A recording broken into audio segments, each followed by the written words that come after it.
Ito, babala at magsilbing aral 'no, sa atin itong mga nangyari sa mga naging biktima, sa mga napasok sa NPA na talaga nga namang wala namang magandang naidulot sa buhay nila kundi nasira lamang. Bukod sa nasira ang kanilang relasyon sa kanilang pamilya, nasira talaga yung kanilang career. Kumbaga nag-stop na, hanggang doon na lang sila. Tingnan natin, ito, it will serve as, ano, eye opener para sa atin itong nangyari sa isa sa mga nagsisisi na sumapi sa rebelde. Siyempre, mabigat po sa akin kasi sabi ko, tinatanong ko sa sarili ko lagi na, bakit sa murang edad ko na to? Bakit ako napunta sa ganitong kalagayan? Bakit kinailangan kong isuko yung pag-aaral ko, yung buhay ko? Grabe. Bakit kailangan kong sirain yung relasyon ko sa pamilya ko?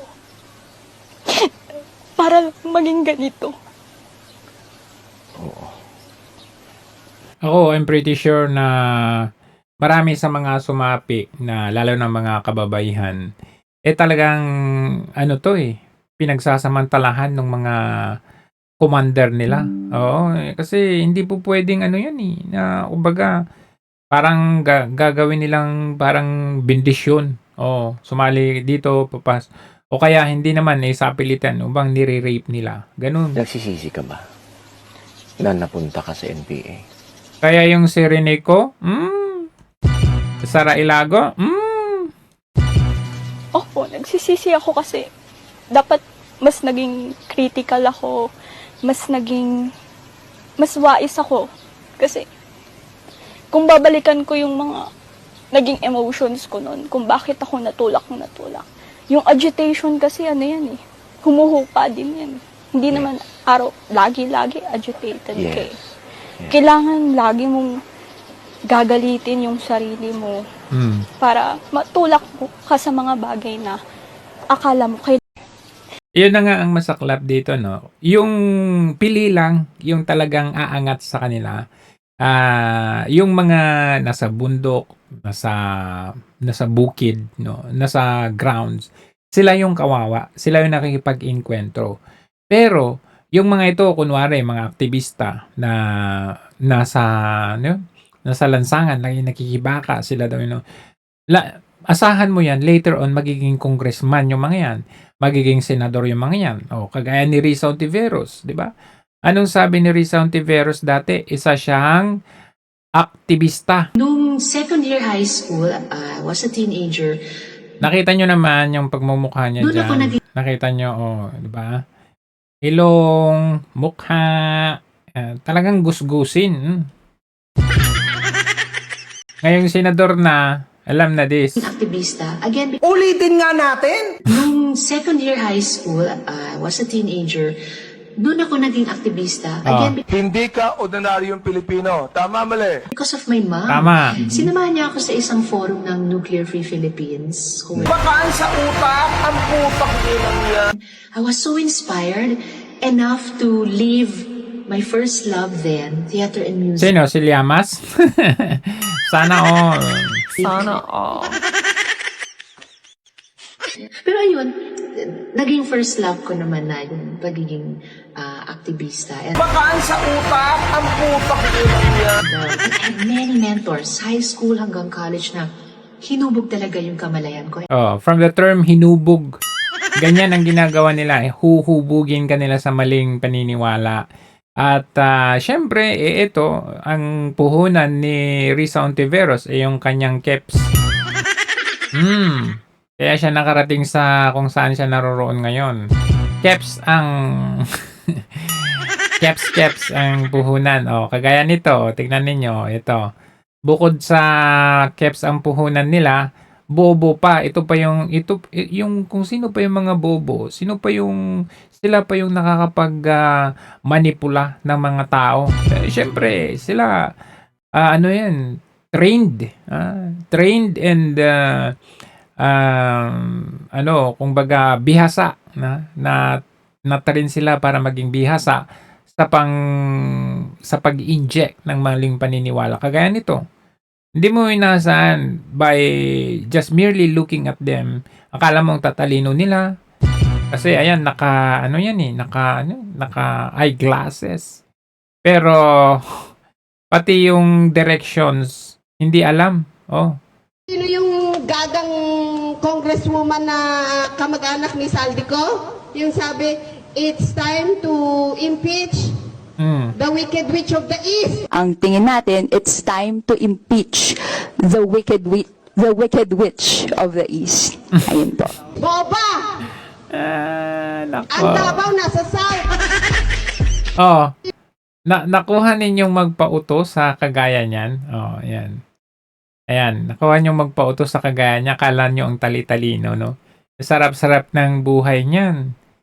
Oh, naka-bikini yan, ha? Samantalang yung mga nandun sa bundok, kawawa yan sila. Pero sila, nasa ano yan, nasa mansion, provided, yung mga yan. Yan ang masaklap na katotohanan sa bansa natin. Kaya nga naman, ang gobyerno natin ngayon, lahat, puro sila mga kawatan na ngayon. Meron naman po senador na pinapangalandakan na para bagang talagang siya lang ho ang may gawa daw. Oo, na ito na ang pinakamataas daw na budget ng education. Alright, Wow, so sana he's all. claiming credit for this. Alam niyo ho, Mr. Senator, hindi palakihan ng budget yan. Yung tamang paggamit sa budget ang pinag-uusapan, di yan. At Yun, huwag niyo sabihin tama. na dahil si Sani Angara, ang Education Secretary, na wala ho tayong pagdududa na o wala tayong agam-agam dahil si Sani Angara hindi pa nagpapaliwanag sa kanyang ugnayan kay Tri-Gabe Olaybar. Yun. Na idinadawit mga kapatid dito po sa usapin ng flood control scandal na ito. Oh, 'di ba? Alam niyo yung ginawa nila sa 2026 budget in their quest to prove to people na pinakamalinis na budget ang 2026. Ang ginawa nila is binawasan nila yung DPWH. Remember last year 2025, ang pinakamataas na budget ay DPWH. Particular nilagay nila lahat halos sa flood control, no. Ay na-booking kasi sila. Yung 5,500 flood control lang natapos na na-booking kasi sila doon. So anong ginawa nila?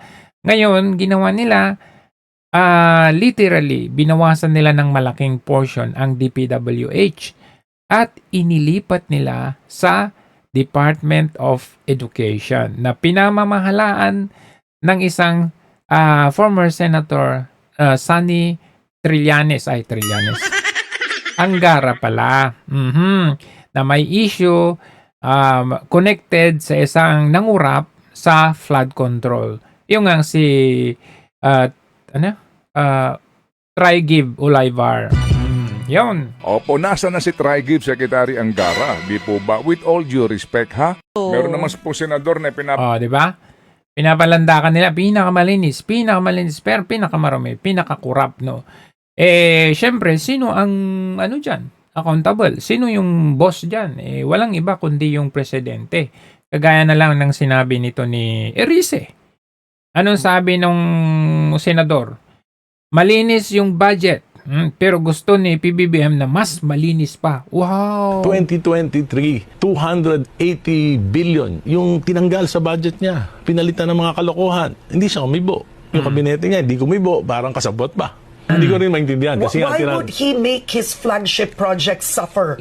Why? Lagi ko nga tinatanong yan kay Presidente. Ikaw nagbulgar nitong anomalya, pero bakit mo pinayagan in 3 years? Tinanong mo personally. Tinanong ko sa aking privilege fees. Abay, syempre, ba't hindi niya papayagan? Ikasama siya dun.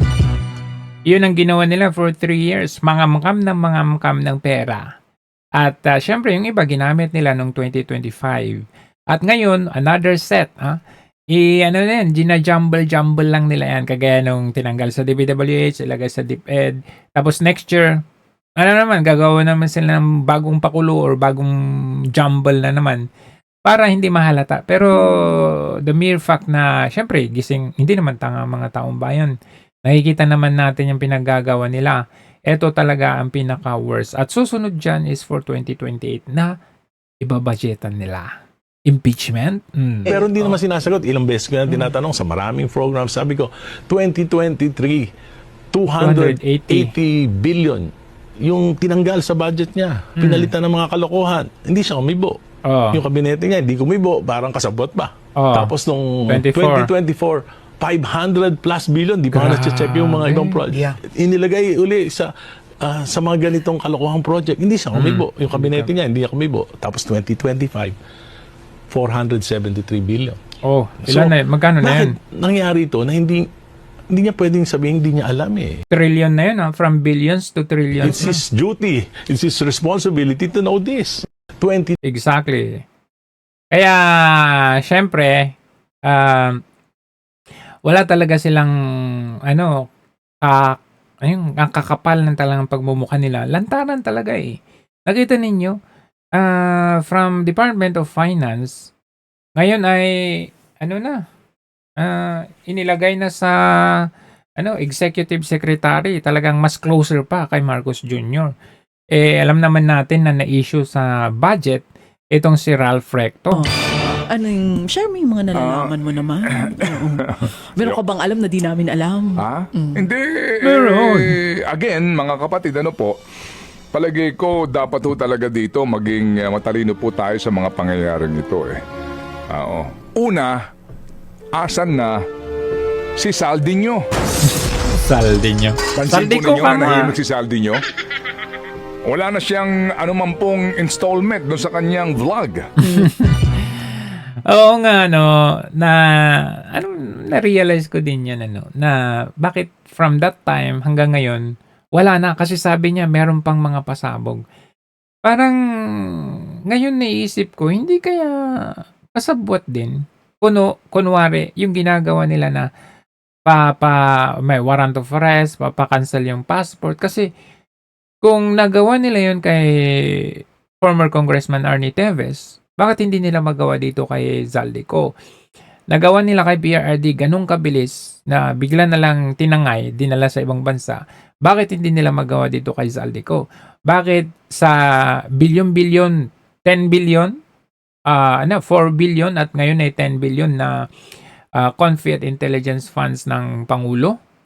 Hindi nila ma-pinpoint kung nasaan si Zaldico. Hindi nila kaya na pauwiin kung sabi nila ano yung passport. Kaya lumalabas talaga dito, interconnected yung nangyari kay Cabral at saka kay Zaldico. At saka yung mga iba, nasa na yung sila Pangandaman? Nasa na si Bunuan? Kasi sila, nasa na sila Stella Kimbo?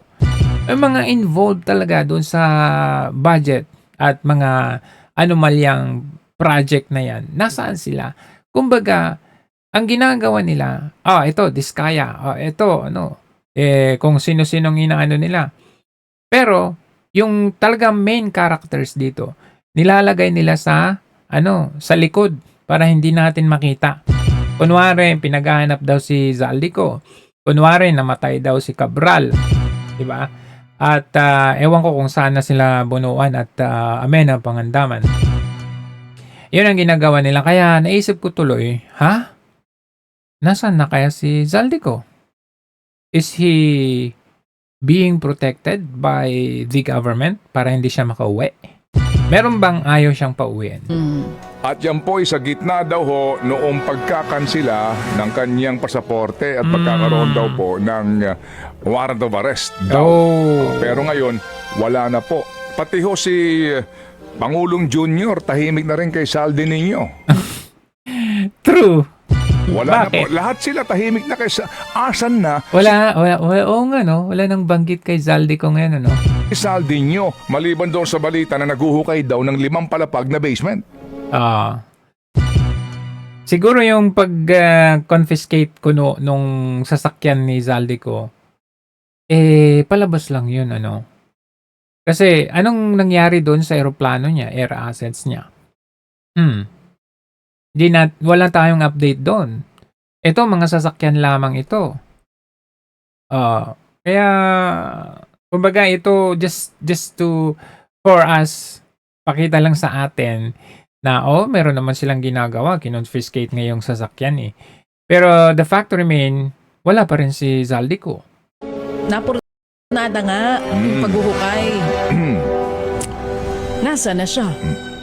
At saka yung sinasabi na may Dapat gumamit sila ng heartbeat. Oo. may makukulong bago magpasko Oo. at wala silang Merry Christmas. Parang hindi ho talaga nangyari yun. Obvious ba? So, Merry pa rin ang kanilang Christmas. Oo, Mary. Naniningil na yung mga Mary. napangakuan. Di ba? Ay, hindi mo naman. Siyempre, if you say something, and you promise that you'll do it, you should do it, Mr. President. Oh, Hindi sige. po ba? Mahirap So, naman mangako eh. Yung benting bigas nga eh. Alam mo yung benting Pinalipas bigas, na nga natin ang eh. problema dyan, Okay, speaking of benting bigas, ito yung balita natin, no. Grabe, pag nakita na ninyo ito, mag-aalangan na kayo sa mga bigas na nabibili ninyo. Tignan ninyo yung bigas ngayon ito, plastic. Grabe. Ngayon Na ito napapayagan ng gobyerno natin. Kaya pala may mura na bigas. Ito pala. I mean, hindi ba ito under watch ng ahensya ng gobyerno natin? lang po namin na-realize Ano na ang binibili pala naming bigas ay peke na pala. Oh. Tignan nyo. Lagyan nyo, hindi nyo talaga mapapansin, Kaya no? pala ilang araw nang Not until... nagsasakita ng mga tiyan ng mga bata.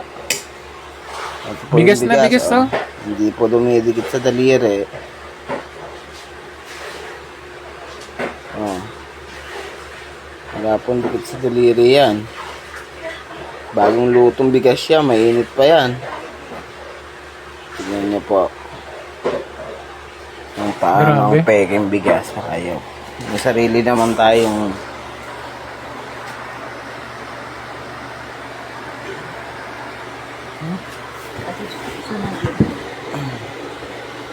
Grabe, no? Ayan, kaya tignan ninyo yung mga bigas ngayon, bago nyo kainin, gawin nyo, i-check nyo muna. ang gobyerno natin papatayin tayo May sarili naman tayong palayan Oo. Kunin yung sarili nating mga rice farmers. Bigas na bigas, oh. Yung pala, plastic. Delikado to. Check nyo. Bago nyo kainin. bigas. Ayan, kanyang binola-bola. Kanyang minasa-masa. Pumasok din dito sa Pilipinas. Yung hanggang sa magiging solid siya. Tapos, aanuhan niya ng lighter yan, Sisindihan ng lighter. Pwede mo nang ibola yan, Jackstone. Oh. Ayan po. Ayan po ang bigas na nakakain ng mga bata ngayon. Nako. Sakitan ng mga tiyan. Sige, lighter.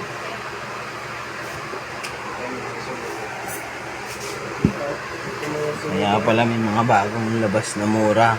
Ooh, Marcos. Ito na yung bigas mo. 20 pesos. Peke. Plastic. Kagaya mo, plastic. Tumutunog oh. Oh, tunog plastic. May plastic po ang amoy. May plastic nga. Hindi po amoy bigas. Yay. Check nyo, Nasusunog po siya, Check nyo yung nyo, bigas ninyo. Rice. Wow, baliwalain yan. Hindi ganyan dapat yan,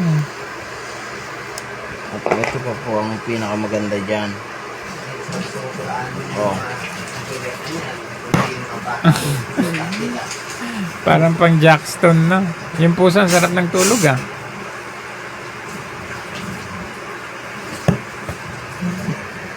Aba, sana all lighter Mercedes-Benz. Oh. Pwede ka na po mag-jacks. Jackstone. Kawawa. Nakakatawa pero this is very dangerous. Hazardous. Kawawa kay Bongbong Marcos. Mabibidyo ang ba? Sakit mo. Bongbong! Video mo nang mabuti. Dito. Wait lang. Ayan na yan. Naging bola. Ay, Ang may bigas bang ganyan? Yeah, isang ganyan. Yan papasok sa katawan natin, plastic. Hindi ko makakala. Oh. Ano nga ginagawa ng gobyerno eh. Ay. Kaya ang mga bata eh. Kaya nagsakitan ang mga tiyan namin Hindi dito. matunaw ang mga bata itong ganito. May halong plastic. Oh, paano matunaw yan? Ang buhay yan. Oh, yun lang po. Kami na biktima. Sa Grabe. Ito, sakto. Tumatawag na siya. Gusto magbigay ng pahayag. Oh, anong connection ni Ralph Recto kay Garjola? Hello, Sunny. Ay, Trillanes. Sorry. Hindi pala si Angara, Trillanes pala. Hindi, sorry po. Sige, tuloy niyo. Oh, sige. Okay. May pangalan bang Ralph Recto? Ako'y natatanong, ha? Correct! Mayroon bang Ralph Recto na pangalan doon sa sinasabing Cabral Files na iyan na nasa executive Meron. branch at Di walang pwede wala. kaugnayan sa DPWH, pero may mga sinasabi pa rin mga umano ay mga request for funding? Meron. Ako po lamang nagtatanong, meron ba? Mr. Leviste, Congressman, meron ba? Vince Dizon, meron ba? Kung meron man, ang tanong, kung meron man, totoo ba na yung mga proyekto ay naisama hindi lang sa NEP, kundi mismong sa line items ng DPWH? At kung meron man, ikaw kasi, Galit ka? Hindi, nagpapaliwanag lang. At kung meron man, at kung meron man, saang lugar yun na mga proyekto? Batangas? Sa Batangas ba? Kung sa Batangas man, gugulat ka na naman eh. sino ang mga kontratista? Sa Batangas ba? Nagtatanong nga Kaya ako. ngayon kung Batangas yan, good morning sa mga kamag-anak ko sa Batangas. Gusto ko lang bumati. Oo. Kung sa Batangas man, sino ang kontratista? Kung meron man. Ito ba ay Si kumpanya ni Edwin?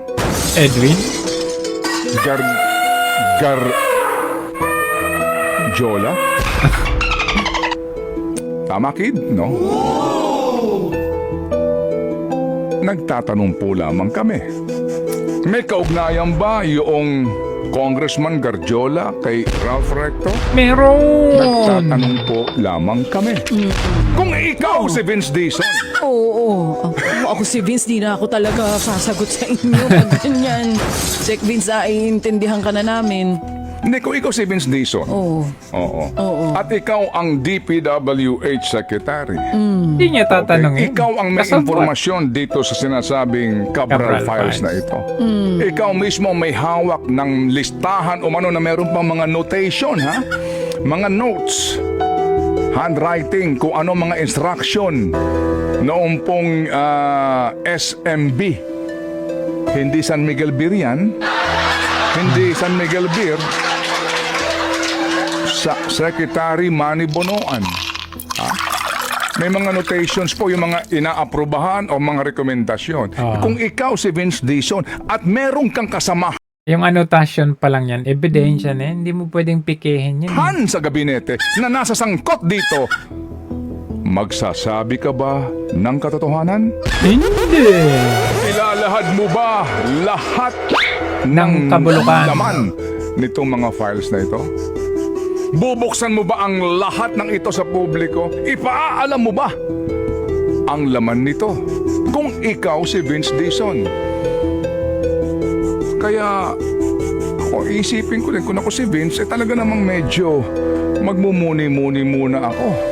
Ako muna yung mag-iisip-isip. Oo. Kasi mahirap din kung ikay pumuposisyon Nakaw. para sa 2028. Nakaw. Dahil Lumalabas. hindi po maitatago ang katotohanan kung sakasakali pong talagang pagtatakpan. Oo. Dahil may panahon po na ito'y lalabas at lalabas pa rin. Yan ang point doon. May tatago man nila ngayon, pero darating ang panahon, lalabas at lalabas yan.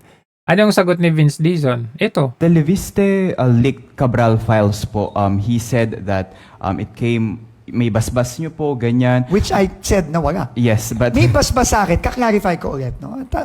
Ang may basbas sa akin, yung allocations per district.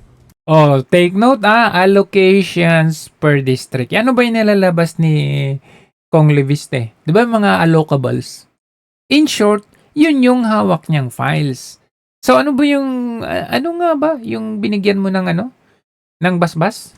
Yun, in fact, open yun eh. Nandyan yan sa lahat ng NEP, lahat ng GA, nandun yan.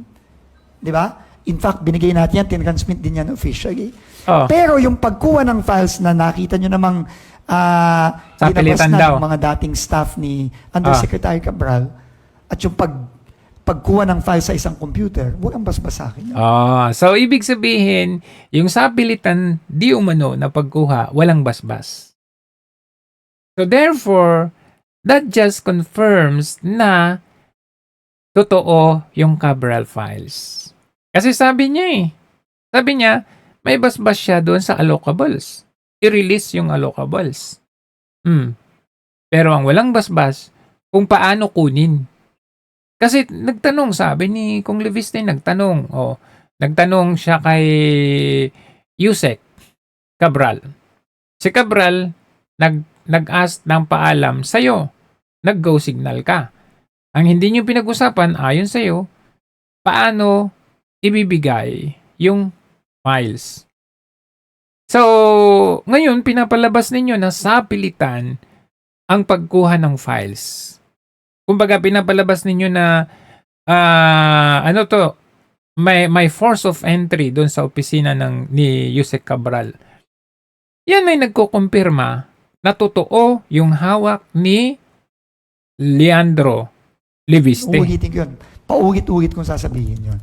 No, so, pero on that note, again, it is now up to the Ombudsman and our law enforcement agencies to establish the veracity of these files. Nakita ninyo? Ayun na nga yung files Ayun na nga yung evidence Bakit aasa pa kayo na kailangan i-identify pa ng Ombudsman o ng DOJ o kung sino man yan kung ano ang katotohanan, kung veracious ba yan yung Cabral files na yan. I mean, ayan na andyan na mismo yung evidence. It's just a matter of filing the case kasi yan na nga yung, kumbaga meron ka ng ebidensya Tapos, yung decision kung ito ay totoong ebidensya o hindi, nasa Ombudsman. You give it into the hands of the Ombudsman. Andyan na. Hawak na ni Leviste yung ebidensya. Tapos ngayon sasabihin mo, it's up to, ikaw yung DPWH secretary at meron kang hawak na kopya niyan. So ikaw magsasabi, ikaw magpapatunay, hindi yung Ombudsman. Otherwise, sabihin mo na hindi totoo yun. At yung Ombudsman ang magpapasya doon. And the authenticity of these files. Ito ngayon nakakatawa dito, no? No, so we leave it up to them. It is already subject to the ongoing investigation. Ito nakakatawa dito, no? Kung talagang gusto nila, ang hanap nila, ang laban nila ay laban sa korupsyon. Any evidence, totoo man yan o hindi, dapat i-welcome nila. And they will subject that to investigation na sinasabi nila. Pero ito, may lumalabas na nga. Ang ginagawa nila, sinisira nila yung lumalabas. So, nasaan doon yung laban ninyo sa korupsyon? Kung hindi natin i-welcome ang bawat entry, ang bawat input na, eto, may evidence dito, may makakatulong sa laban natin sa korupsyon. Sabi, di ba? Kumbaga sama-sama tayo, parang dito. Sabi nga nila, magkaisa na lang tayo o magkaisa tayo. Merong isang congressman nagbibigay ng ebidensya. Anong ginagawa ninyo? Sinisiraan ninyo si Kong Leviste at gusto pa ninyong kasuhan doon sa solar investment niya. Nasaan ang laban dito? Anyway, speaking of allocables, no? Doon sa mga inilabas na Cabral files, 4 lang sa lahat ng kongresista. 4 lang sa mga kongresista ang zero budget, zero allocable. 4 na distrito sa bansa ay zero ang allocable budget. 2 sa Davao City, 1 sa Davao del Norte, at 1 sa Zamboanga City. Sino ba yung mga nandun? Kasi Congressman puro Davao Pulong, Ungab, Bebot Alvarez, at Quimero Olaso, if I'm not Yun. mistaken. Malinaw. At dapat lang Malinaw. ikumpirma ng DPWH, totoo ba ito o hindi? Yun. Yun ang ano nila. Hindi yung sisiraan nila si Kong Leviste. Alam nyo kasi, nung panahon ni PRRD, ito yung mga isa sa mga talagang masasabi ko na pinakamahirap na nagawa ni PRRD. Ang labanan ang mga oligarko. Kasi kung titignan natin, the reality is that ang problema natin hindi lang corruption. Kasi ang dahilan kung bakit may corruption, it's because meron tayong oligarkiya. Mga oligarko, sila ang may kakayahan kontrolin ang gobyerno natin. Nung pumasok si PRRD, kagaya na lang amang nitong si Lucio Tan, no? Ilang taon na siya ang hindi nagbabayad ng kanyang tax. Kumbaga tax evader, kumbaga. Pumasok si Duterte. Challenge niya itong si Lucio Tan. Kumbaga tycoon may-ari ng PAL, at kung ano-ano pa dyan, napabayad niya ng 30 billion. Agad-agad. Unpaid tax yan. Anong ginawa ng kanyang kumpanya? Anong ginawa ni Lucio Tan? Sinettle niya 30 billion. Malaking tulong yan sa ating mamamayang Pilipino. Ano pa? Sino pa? Si Ong Pin. Itong si Ong Pin, nung nagbigay si Duterte ng kanyang pahayag laban kay Ong Pin and lahat ng mga oligarko, binalaan niya yan, pinagmumura pa nga niya yung mga yan Kung kaya niyang pagmumurahin yung mga United Nations, yung Amerika, yung ICC, human rights, yung pa kayang sa atin. Yan, si Ong Pin, yung nag-control ng Philippine Amusement and Gaming Corporation natin o PAGCOR. Tinapos niya ang kontrata niya with the PAGCOR kasi kontrolado niya mga online gaming noon. Kumbaga, hindi usaping buwis din ito, saka usaping revenue. Kaya tuloy, yung kanyang gaming firm ay na PhilWeb, wala na. Binenta niya. Binenta niya at nag-iba na ng ownership. Ganyan kalakas si PRRD. Maynilad at Manila Water. Si Ayala at yung Pangilinan Groups. Biruin ninyo, ito yung mga nagko-control sa tubig natin. Talagang, ito Anong sabi ni PRRD? Kung hindi ninyo babayaran yung inyong tax, kasi pinapabayad pala yung gobyerno natin Pinapabayad ng I think 9 billion o ilang billion yon. Babayaran daw natin sa Maynilad at Manila Water. Sabi niya, papabayad nyo ito? Sige.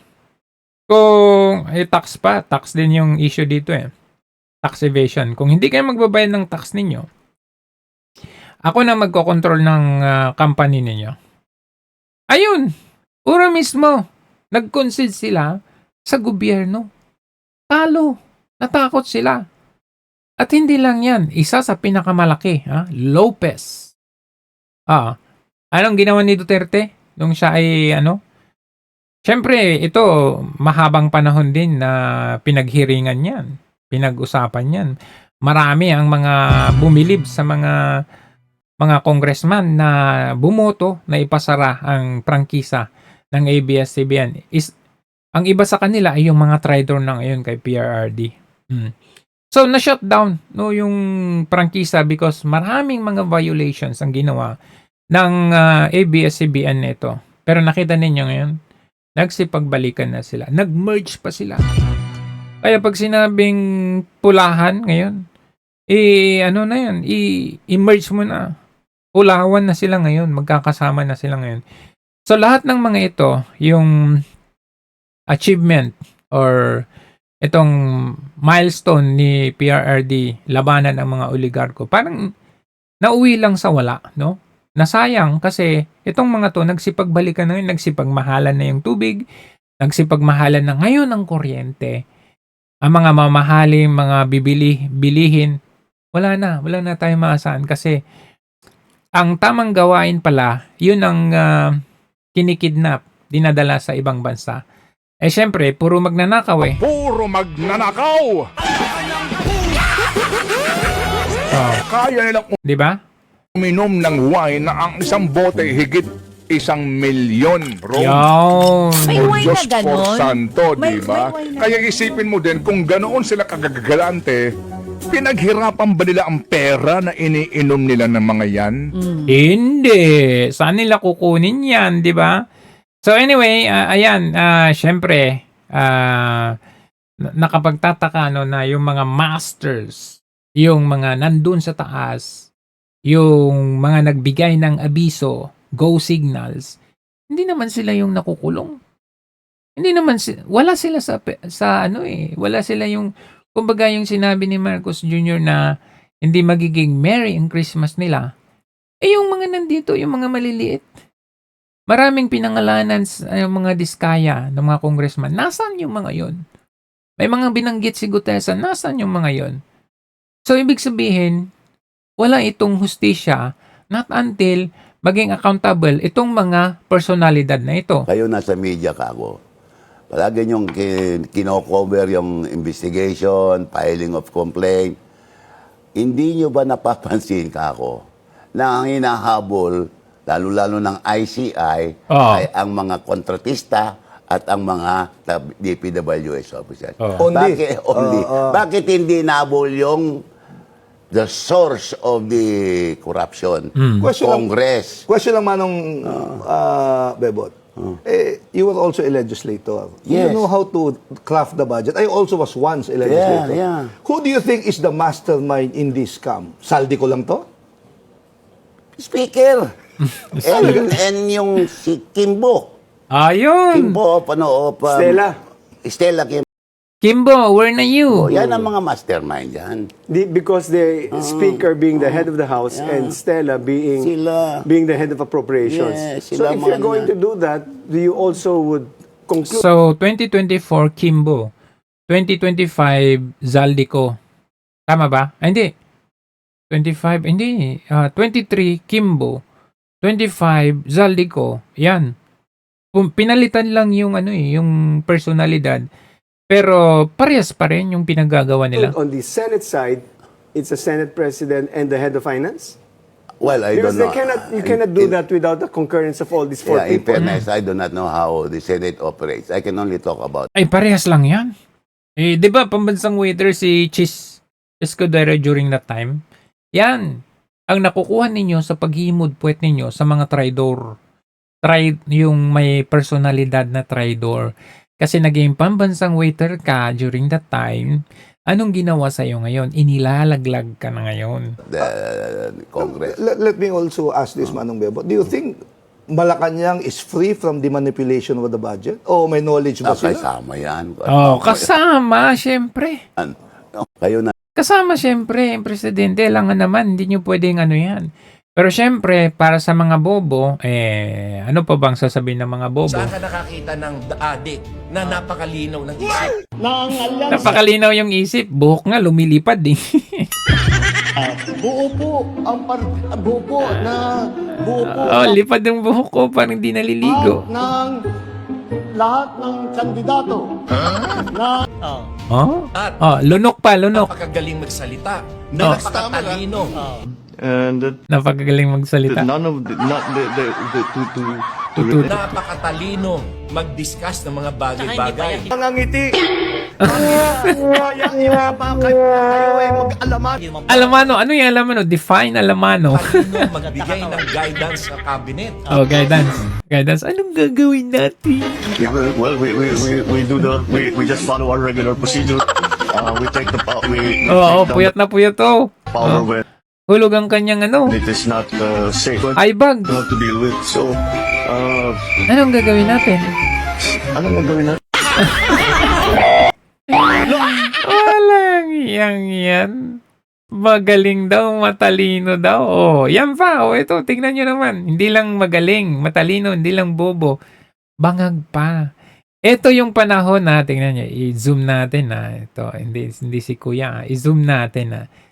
Ito, yung gabi na lumabas siya, halos midnight na, after na tinangay nila si PRRD. Siguro yung conscience, para hindi mag-kick in ng matindi ang conscience, no? Humit-hit ng humit-hit. Tingnan niyo yung mata. Even yung pananalita. Tingnan nyo. Would you like to address the supporters of the former president? The supporters of the former president? Well, you know, again, bangag na bangag, Pati yung pag-ano ng mata niya, Would you like to address the supporters of the former president? The supporters of the former president? Well, you know, again, Ito ang klaseng ng gobyerno meron tayong namumuno sa Pilipinas. Walang alam sa diskusyon, takot, no? Na takot siya sa oligarko. Tapos, addict pa. Hindi siya compassionate sa mga Pilipino. Walang pakialam. Bahala ka na. Sabi nga sino ba yung nagsabi nun? Pinsan ba o ano? Habang may nangyayaring sakuna, andun daw, masarap yung kain, nasa palasyo. Natagay. Kaya, gumaganon. Samantalang nagsisipag matayan na yung taong bayan. So again, good luck na lang sa ating bansang Pilipinas.